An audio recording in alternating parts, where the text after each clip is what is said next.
Amen. Praise the Lord. Napapagod ka na nga ba sa iyong buhay? May mga sandaling isip mo'y litong-lito,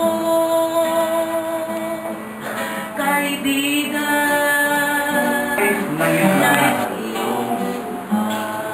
tinawag na sabda na ito pag-ayo, ilabi na sa ato mga minahal na mga bisita.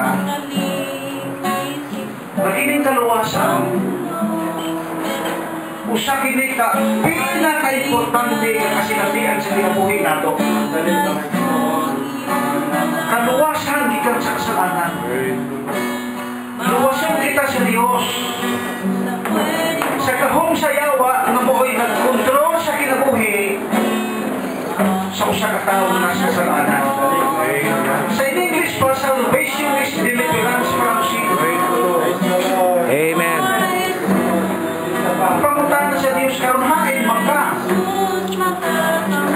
Makisuon, dili ka pwedeng magkalo sa tumalan sa Diyos.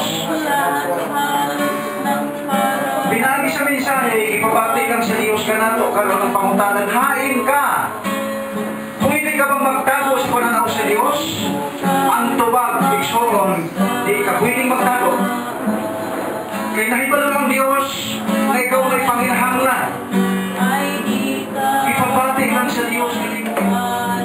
Doon sa Diyos. Doon sa Diyos.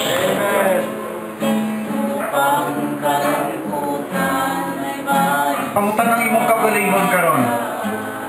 Doon na yung sa balang kasulatan, sa adlaw sa paghukom, matupang ka kag Hesus Kristo, o dito manubag ka sa imong kinabuhi, kung kinsa ka karon, o sa imong gibuhat, dili panahon na sa kalibutan. Busa ang Diyos. Gipaagi lang sa minsan, na humana ang convention og mga tawa, mupaulit na sa atong kaugalingong lugar, na dunay kadaugan. Doon sa Diyos. Amen. Kasi ato madungog sa mensahe sa ato mga pagtuon. Kung di mong gipati ka doon pa'y kahawaan, at doon pa'y